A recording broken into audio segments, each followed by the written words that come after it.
জাঙ্কুকের মেজাজ বেশ খিটখিটে হয়ে আছে। এমনিতেই গোমরামুখ, আজকে যেন আরো বেশি গোমরামুখ হয়ে গিয়েছে। কথার সাথে তিক্ততা বেরিয়ে আসছে। কারো সাথে ঠিকঠাক কথা বলছে না, তের দিকে তাকাচ্ছে না পর্যন্ত। তে বেশ বুঝতে পারছে তখনকার সেই ঘটনাকে কেন্দ্র করে সাহেবের এই মেজাজ। কিন্তু এতে তো তের দোষ নেই, তাই না? তে কি জানতো তখনই তার বাবা আসবে? জানলে কখনোই টেস্টটা পড়তো না বা জাঙ্কুককে উস্কাতো না। বাবা তো হুট করেই চলে এসেছে, কিন্তু এই সামান্য বিষয়টা জাঙ্কুককে কে বোঝাবে? তে বোঝাবে? জাঙ্কুক শুনবে? কখনোই না। উল্টা তেকে কথা শুনিয়ে দিবে, বকে দিবে, চড়থাপ্পড়ও দিতে পারে। যে মেজাজ! নামজন বসে আছে সোফায়, তে তার পাশেই বসে আছে। জাঙ্কুক খেতে বসেছে, তাকে খাবার বেড়ে দিচ্ছে যিশু। পরি দুই দাদিমার সাথে জাঙ্কুকের ফুপু বাড়িতেই রয়ে গিয়েছে। যিশু জাঙ্কুকের প্লেটে আস্ত একটা করলা তুলে দিয়ে বলে, থেকে যাবে আজকে? জাঙ্কুক মুখের খাবার শেষ করে জবাব দেয়, থেকে গেলে তোমাদের প্রবলেম হবে নাকি? যিশু যেন কথাটা বলেও বিপদে পড়েছে। সে ঠিক এভাবে বলেনি কথাটা। জাঙ্কুক তো চলে যায় হুটহাট করে, তাই জিজ্ঞাসা করেছে। তের ছোট্ট মুখখানা আবারও চুপসে যায়। আঁখি পল্লবে ভিড় জমায় অশ্রুকণারা। মন বিষিয়ে উঠেছে। কি করে প্রেমিক পুরুষের রাগ ভাঙাবে? কাছে ঘেঁষলেই বকা দিবে যে। নামজন বিরক্ত, মনে মনে কয়েকটা গালি দেয় জাঙ্কুককে। মুখে বলার তো সাহস নেই, ধরিবার ছেলে কিনা, কিসের মধ্যে কি বলে ফেলবে। তবুও চুপ থাকা যাবে না। কাশি দিয়ে গলা পরিষ্কার করে নেয় নামজন। তারপর বলে ওঠে, রাখ, নাকের ডগায় নিয়ে ঘুরবে না ছেলে। জাঙ্কুক সরু চোখে তাকায় নামজনের দিকে। তো বুড়ো বয়সে গার্লফ্রেন্ডে জুটিয়ে হাত ধরে লাঞ্চ করব, ধরাধরি করে রিক্সায় ঘুরবো? থতমতো খেয়ে যায় নামজন। লজ্জাও পায় বটে, দুই মেয়ের সামনে। ছি ছি, মেয়েরা ধরতে পারলো কি কিছু? জিভ দিয়ে ঠোঁট ভিজিয়ে তাকায় মেয়েদের মুখ পানে। দুই মেয়েরই নজর জাঙ্কুকের দিকে বন্দি। তার মানে ওরা ধরতে পারেনি। স্বস্তির নিঃশ্বাস ফেলে নামজন। একটু হাসার চেষ্টা করে বলে ওঠে, এই যুগে ছেলে মেয়ের কি আর লজ্জা শরম আছে? রাস্তায় বেরোলেই দেখা মিলবে কত শত। বাকি কথা শেষ করতে পারে না নামজন। জাঙ্কুক বলে ওঠে, এই যুগের বুড়োদেরও লজ্জা শরম কম। বউ বাচ্চা থাকতেও তাদের গার্লফ্রেন্ড লাগে। চরিত্র তাদেরও খারাপ। শুকনো ঢোক গিলে নামজন। মুখ কেন খুলতে গিয়েছিল সে? নিজের গালে নিজেরই চড় মারতে ইচ্ছে করে। এটা কি সাধারণ ছেলে? এ হচ্ছে বজ্জাত, মস্ত বড় বজ্জাত। সম্পর্কের মানে বোঝে না। বুঝলে কি আর শ্বশুরের পেছনে লাগতে আসতো? জাঙ্কুকের খাওয়া শেষ, সে হাত ধুয়ে উঠে পড়েছে। তে তাকিয়ে আছে জাঙ্কুকের মুখ পানে, কিন্তু জাঙ্কুক একবারের জন্য তাকালো না। টিস্যু দ্বারা হাত মুছতে মুছতে ছুটে যায় নিজ কামরার পানে। নামজন স্বস্তির নিঃশ্বাস ফেলে। যিশু খাবার গুছিয়ে রাখছে। তের ইচ্ছে করছে জাঙ্কুকের কাছে যেতে, কিন্তু বাবার সামনে দিয়ে কি করে যাবে? চোখে মুখে তার অন্ধকার ভর করেছে। এর মধ্যেই তেকে সুযোগ করে দিতে যিশু বলে ওঠে, ঘুমাবি না? তে এক লাফে দাঁড়িয়ে যায়। যাচ্ছি যাচ্ছি আব্বু, গুড নাইট। নামজন মাথা নাড়ে। তে এক দৌড়ে নিজের রুমে চলে আসে। দরজা বন্ধ করে বেলকনিতে যায়। জাঙ্কুক আর তার রুম পাশাপাশি হওয়াতে বেলকনি দিয়ে আসা যাওয়া করা যায়। কিন্তু জাঙ্কুকের কক্ষের সামনে এসে তের শেষ আশাটুকু মিলিয়ে যায়। দরজা বন্ধ, ঢুকবে কি করে? দুই ফোঁটা পানি গড়িয়ে পড়ে আঁখি পল্লব হতে। হাতের উল্টো পিঠে চোখের পানি মুছে দরজায় টোকা দেয়। দরজা খুলুন না আব্দুল কুদ্দুসের আব্বু, আপনার আট পাগল বউ কাঁদছে। তার বুকের বাপাসটা ব্যথা করছে।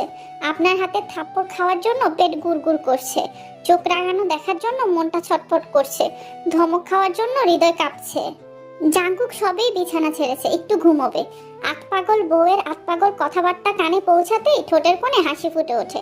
এগিয়ে গিয়ে দরজায় পিঠ ঠেকিয়ে দাঁড়ায়। আরো একটু উতলা করতে চায় সে তার বউকে, যাতে পরবর্তী সময় পাগল করতে আসলে প্রিপারেশন নিয়ে আসে। বয়স পেরিয়েছে 31, চাহিদা তারও আছে। সেও চায় বউকে উজাড় করে ভালোবাসতে, ছোট্ট দেহখানা বুকের মধ্যে জড়িয়ে রাত পার করতে, নিজের উন্মাদনায় তেকে পিষে দিতে। বয়স কম, পড়ালেখা, এসব নিয়ে আপাতত তার মাথায় কিছু আসছে না। সারাক্ষণ পাগলদের সান্নিধ্যগুলোই তার মাথায় আসছে এবং মস্তিষ্ক অসুস্থ করে দিচ্ছে। তাকে পাওয়ার তাগিদ বাড়িয়ে দিচ্ছে। অসহ্য এক পীড়া দিচ্ছে অবুঝ প্রিয়সীর জন্য। জাঙ্কুকের থেকে রেসপন্স না পেয়ে তে আবারও বলতে থাকে, জামাই খুলুন না দরজাটা, পাক্কা প্রমিস, জ্বালাবো না আপনাকে। চুপটি করে পাশে শুয়ে থাকবো, একটাও কথা বলবো না, একটুও জ্বালাবো না। তখনই জাঙ্কুকের গম্ভীর গলা ভেসে আসে, না জ্বালালে এখানে কি? নিজের রুমে গিয়ে চুপটি করে শুয়ে থাকো, ইডিয়েট। জাঙ্কুকের ধমকে তে হতবম্ব। সে কি জ্বালাতে বলছে? জ্বালাবো, প্রচুর জ্বালাবো, প্লিজ দরজা খুলুন। হাসি পায় জাঙ্কুকের। হাসি চেপে মুখটা গম্ভীর করে বলে, টায়ার্ড আমি, তোমার জ্বালা সহ্য হবে না। তে এবার বুঝতে পারছে না কি বলবে। একবার জ্বালাতে বলছে, আবার জ্বালাতে না বলছে। কোন পরিস্থিতি এটা? লোকটা চাইছেটা কি? আপনি যেটা বলবেন সেটাই হবে। মাথা টিপে দিব, পা টিপে দিব, কারেন্ট গেলে বাতাস করব, মশা তাড়িয়ে দিব, তবু আমার নিন না একটু প্লিজ আব্দুল কুদ্দুসের পাপা। বুকের বাপাসে হাত চেপে ধরে জাঙ্কুক। ইস, এভাবে বললে রাগ করে থাকা যায়? ঢং করে রাগ গলাতে উস্তাদ সে। ভালোবাসতে পারলে এসো, না হলে 200 হাত দূরে থাকো ইডিয়েট। দীর্ঘ 1 ঘন্টা ঘ্যান ঘ্যান করার পর অবশেষে দরজা খুলেছে জাঙ্কুক। তের চোখের পানি টলমল করছে। প্রিয়সীর মলিন মুখখানা দেখে বুকটা কেঁপে ওঠে জাঙ্কুকের। দোষটা তো তার অবশ বউয়ের নয়, দোষটা হচ্ছে চরিত্রহীন শ্বশুরের। শ্বশুরকে আচ্ছা করে টাইট দিতে হবে। শুধু শুধু বউটাকে কাঁদালো। জাঙ্কুকের ইচ্ছে করছিল বউটাকে বুকের মধ্যে আগলে নিতে, কিন্তু কিন্তু কিন্তু নরম হওয়া চলবে না। তে হাতের উল্টো পিঠে চোখের পানি মুছে নেয়। আপনি অনেক পাষাণ। জাঙ্কুক জবাব দেয় না, চলে যায় ড্রেসিং টেবিলের সামনে। ঘুমানোর প্রস্তুতি নিচ্ছিল বলে শার্ট খুলে ফেলেছে। ফর্সা বুকখানা তের দুর্বলতা ভালো করেই জানে জাঙ্কুক। তে দরজা বন্ধ করে গিয়ে খাটের উপর বসে। আয়নায় স্পষ্ট দেখতে পাচ্ছে জাঙ্কুকের অবয়ব, 3/4 প্যান্ট আর উদাম বুক। নেশা লেগে যাবে না? যা ছোট্ট তের সত্তাকে বেসামাল করে দিচ্ছে। বউয়ের মন পড়তে পেরে বাঁকা হাসে জাঙ্কুক। গালে হাত বুলিয়ে লাইট অফ করে ডিম লাইট জ্বালিয়ে দেয়। তের অপর পাশে টান টান হয়ে শুয়ে পড়ে। তে গোমরা মুখ করে বসে থাকে। হার্টলেস লোক একটা। একবারও বললো না আমার বুকে মাথা রেখে ঘুমাও? পাষাণ, দয়া মায়নি একটু। কান্না পায় তের, ঠোঁট কামড়ে কান্না আটকানোর চেষ্টা চালায়, কিন্তু পারে না। অবাধ্য আখি পল্লবের অবাধ্য অশ্রুকণা গলিয়ে পড়ে দুগাল বেয়ে। নাকে পানি চলে আসে, এই একটা সমস্যা। চোখের পানি আসার আগেই নাকে পানি চলে আসে। মাঝে মধ্যে তের ইচ্ছে করে নাকখানা কেটে ফেলতে, শান্তিতে একটু কান্নাও করতে দেয় না। পাষাণ লোকটার মতো নাকটাও পাষাণ। কতক্ষণ তে এইভাবে বসেছিল জানা নেই, কিন্তু যখন কোমরে চিনচিন ব্যথা করে উঠলো তখন আর বসতে পারলো না। গুটি গুটি পা মেলে শুয়ে পড়লো শখের পুরুষের পাশে। লোকটা ঘাড় বাঁকা করে বুকের ওপর কোলবালিশ দিয়ে আরামে ঘুমোচ্ছে। কি করে আসলো তার ঘুম? তার বউটা বসে কাঁদছে, তাতে তার কিচ্ছু এসে যায় না। ঘুমটাই বড় হয়ে গেল। অভিমানে বুকখানা ভারী হয়ে যায় তের। মনে মনে কঠোর প্রতিজ্ঞা করে ফেলে লোকটাকে ছুঁয়ে দিবে না, তার পেছনে আর ঘুরবে না, ইগনোর করবে, চরম লেভেলের ইগনোর করবে। আবার মুহূর্তেই ভাবে এখন তো সে ঘুমিয়ে আছে, একটুখানি ছুঁয়ে দিলে কি আর হবে? বুকে মাথা রাখলে সে কি টের পাবে? অবশ্যই পাবে না। আবার না হয় জেগে ওঠার আগেই সরে আসবে। যেই ভাবা সেই কাজ। আলতো হাতে কোলবালিশ সরিয়ে মাথাটা রাখে বুকখানার ওপরে। আবেশে চোখ বন্ধ করে ফেলেতে। আহ, এখানে এত শান্তি কেন? মনে হচ্ছে পৃথিবীর সব সুখ এখানে এসেই জমা হয়েছে। ঠোঁটের কোণে হাসি ফুটে ওঠে তের। জাঙ্কুক একটু নড়ে চড়ে 2 হাতে শক্ত করে জড়িয়ে নেয় তেকে। তের চমকে ওঠে। জেগে গেল নাকি? চোখ মুখ খিচে বন্ধ করে ফেলে। জাঙ্কুক চুমু খায় তের চুলের ভাঁজে। ফিসফিস করে বলে ওঠে, তোমাকে বুকে না নিলে ঘুম হয় না জান। তার মানে সাহেব ঘুমায়নি, জেগেই ছিল। মুখ বাঁকাইতে বুকে আঁকিবুকি করতে করতে নরম গলায় আমতা আমতা করে বলে, এখন ভালোবাসুন। কেন? মুড নাই। মুখটা কালো করে ফেলেতে সরে যেতে চায়, কিন্তু জাঙ্কুকের শক্ত বাঁধন ছাড়িয়ে সরতে পারে না। আমাদের ফার্স্ট নাইট এভাবে হবে না, একটু স্পেশাল হবে। আফটার অল আব্দুল কুদ্দুস আসার প্রথম ধাপ এগোনো বলে কথা। লজ্জা পাইতে লজ্জা মাখা মুখখানা যদি জাঙ্কুক দেখতে পেত, নিশ্চয়ই স্পেশাল করার জন্য অপেক্ষা করতো না। এখনই বাচ্চা বউটাকে ভালোবাসায় মুড়িয়ে ফেলতো। সকাল সকাল নামজনের হাক ডাক, কি হয়েছে বোঝা যাচ্ছে না, তবে শুধু তার গলায় শোনা যাচ্ছে। জাঙ্কুকের ঘুম ভেঙেছে আরো কিছুক্ষণ আগে।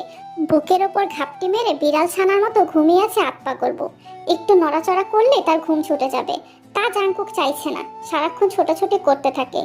এখন একটু শান্তিতে ঘুমোক না, কিন্তু জল্লাদ শ্বশুরের জন্য কি আর ঘুমাতে পারবে?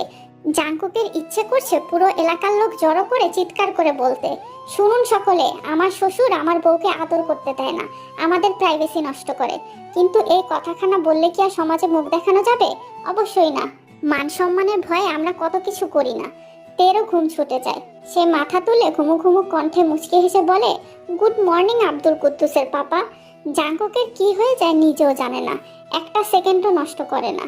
2 হাতে আগলে নিয়ে অষ্টদয়ের ভাঁজে নিজের অষ্টদয় বিলীন করে দেয়। হতভম্বতে আবেশে চোখ বন্ধ করে নেয়। রাতে এত খোঁজাখুঁজির পরও কপালে অষ্ট ছোঁয়ালো না।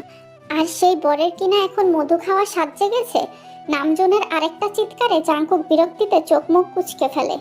ছেড়ে দেয় তের ঠোঁট, কপালে কপাল ঠেকিয়ে নেশালো গলায় বলে, গুড মর্নিং জান, আই লাভ ইউ।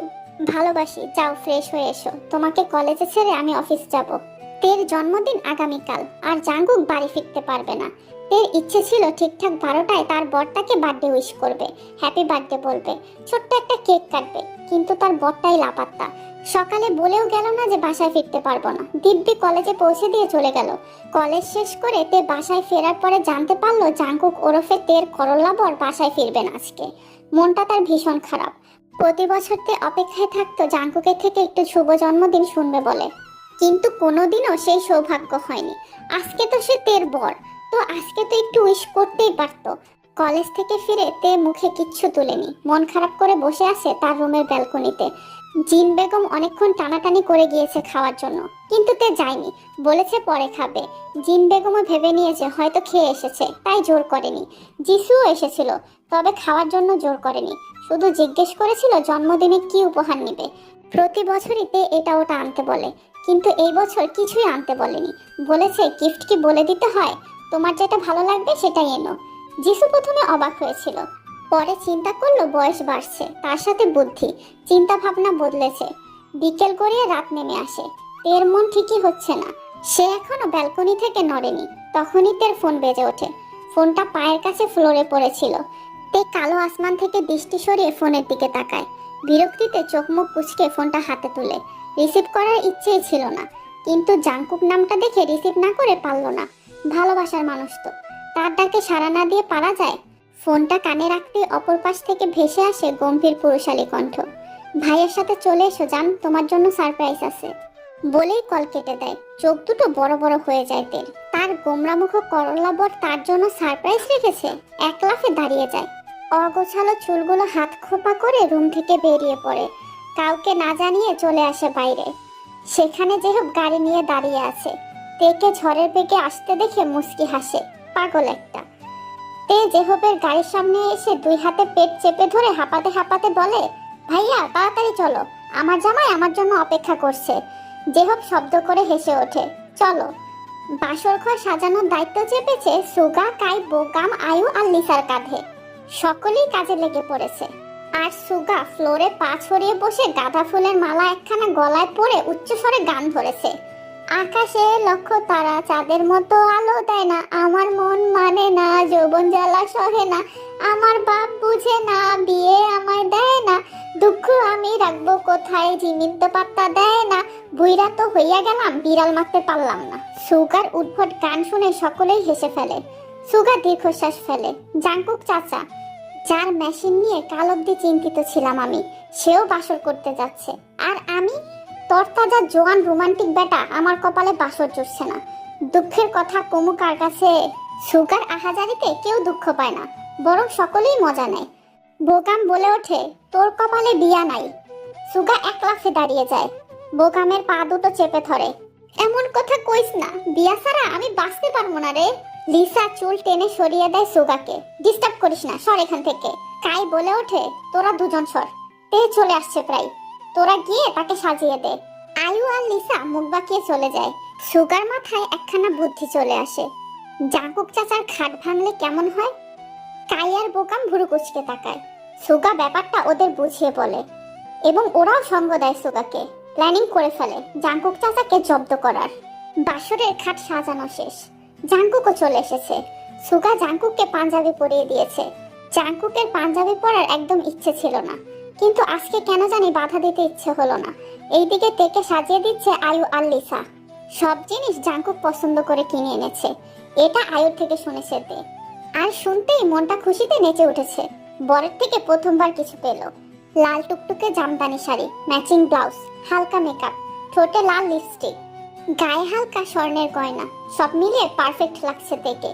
নিজেকে দেখে নিজেই লজ্জা পাচ্ছে তে। আয়ু তের গালে হাত দিয়ে বলে, মাশাল্লাহ, বন্ধু আমার আজকে পাগল হয়ে যাবে। তে লাজুক হাসে, আপু লজ্জা দিও না প্লিজ, আমার গা শিউরে উঠছে। হেসে ফেলে আয়ু। আরো একটু লজ্জা দিতে ইচ্ছে করেছিল, কিন্তু বাচ্চা একটা মেয়ে। তেকে ফুল সাজানো খাটে বসিয়ে দেয় আয়ু। বসিয়েছে সুগার নির্দেশনা মতে, কারণ সুগা ওত পেতে দাঁড়িয়ে আছে। তেকে বারবার বলছে, তে বউদের ডান পাশে বসতে হয়, বা পাশে বড়রা বসে। তুমি জানোই তো, স্বামীর বা পাজরের হাত দিয়ে বউদের তৈরি করা হয়। সুগার ছলে গলে গিয়েছে তে, সে আর বাম পাশে বসবেই না। সকলে দরজার কাছে চলে যায়। জাঙ্কুক কোনো কথা না বলে 10,000 টাকার একটা বান্ডিল সুগার হাতে দেয়। সুগা খুশি হতে পারে না। ভেবেছিল বন্ধুর সাথে একটু মস্করা করবে, কিন্তু তার হতে দিল কই। শালা বাসর করার জন্য একদম পাগল হয়ে গিয়েছে, একটু মস্করা করতেও দিল না। জাংকুক সুগার কান ধরে তাকে দরজা থেকে সরিয়ে ভেতরে ঢুকে পড়ে এবং ঠাস করে দরজা বন্ধ করে দেয়। সুগা বিশ্বজয়ের হাসি দেয়। তোরা তারা এখানে, এখন একটা ম্যাজিক দেখবো। কাই আর বোগামোরা বুঝতে পারলেও আয়ু আর লিসা বুঝতে পারে না। ওরা সুগার দিকে ফেলফেল করে তাকিয়ে থাকে, আর সুগা, আয়ু আর বোগাম দরজায় কান পাতে। জাংকুক তের দিকে এক পলক তাকিয়ে মুচকি হাসে। তে লজ্জায় মাথা নুয়ে রেখেছে। তে এখনো কাচুমাচু হয়ে দাঁড়িয়ে আছে। সে ভয় পেয়েছে খাট ভাঙাতে। খাট তো বেশ মজবুত, তাহলে ভাঙলো কি করে? জাংকুক কি বেশি ভারী হয়ে গিয়েছে, নাকি অন্য কোনো ব্যাপার? নিশ্চয়ই জাংকুক ভারী হয়ে গিয়েছে বেশি। বাই এনি চান্স জাংকুক যদি তের উপরে পড়তো, তাহলে তের কি অবস্থা হতো? এতক্ষণে নিশ্চয়ই পটল তুলতো, শুকনো ঢোক গিলেতে। ভয়াত্মক দৃষ্টিতে তাকায় জাংকুকের মুখ পানে। বেচারা বিরক্তিতে নাক মুখ কুচকাচ্ছে। নিশ্চয়ই তেকে এভাবে পিষে ফেলতে না পেরে বিরক্ত সে। সুগা বেশ আরাম করে হাই তুলছে। তার মনের মধ্যে খুশির প্রজাপতিগুলো পাখা মেলে উঠছে। কাই আর বোগামও মজা উড়াতে প্রস্তুত। ভাই বলছি কি, তোর বউটা এখনো ছোট, একটু বড় হওয়ার চান্স দে। তুই যেভাবে খাট ভেঙেছিস, মনে তো হচ্ছে না তেকে। বোগাম বাকি কথা আর শেষ করতে পারে না। তার আগেই সুগা বলে ওঠে, না, তে আমার ছোট বোন, তার সাথে এরকম অন্যায় আমি হতে দিতে পারি না। নামজুন চাচা আমাকে দায়িত্ব দিয়েছে তেকে সুরক্ষিত রাখার। জাংকুক কপাল চাপকে হাত মুষ্টিবদ্ধ করে নেয়। মনে মনে নিজেকে বেশ কয়েকটা গালিও দিয়ে ফেলেছে ইতিমধ্যে। কেন এনেছিল হনুমানের দলকে এখানে? বাসর ঘর না সাজালে কি বাসর হয় না? অবশ্যই হয়। কাই বলে ওঠে, সুগা চল, আমরা তেকে নিয়ে চলে যাই। নামজুন চাচা তার আদরের মেয়েকে সবার আগে বার্থডে উইশ করবে তো। জাংকুক এবার খেপে ওঠে, বুঝেছি, বাসর করতে হলে বউ নিয়ে বনবাসে যেতে হবে আমার। জাংকুকের কথায় বেশ মজা পায় সুগা। জাংকুকের পিছে হাত দিয়ে বেশ ভাব নিয়ে বলে, সেখানেও পেছন পেছন চলে যাব ভাই। জাংকুক চোখ পাকিয়ে তাকায় সুগার দিকে। সুগা একগাল হেসে শার্টের কলার ঠিক করে, জিমিনের সাথে আমার বিয়েটা দিয়ে দে, তোর ভাঙা খাটের কসম, আর জীবনেও জ্বালাবো না তোদের। এতক্ষণে তে মুখ খুলে। সে মাথার ঘোমটা ফেলে বলে ওঠে, সুগা ভাইয়া, তুমি কিন্তু ঠিক করছো না। এর দায় যে আমার ঘাড়ে এসে পড়বে সেটা তুমি জানো। আমাকে চুম্মুও খাবে না, এমনকি ঘরেও নেবে না বজ্জাত লোক। তোমরা ওনার পেছনে লেগো না। চোখ বড় বড় হয়ে যায় সকলের। আয়ু হেসে ফেলে, মেয়েটা একদমই বাচ্চা,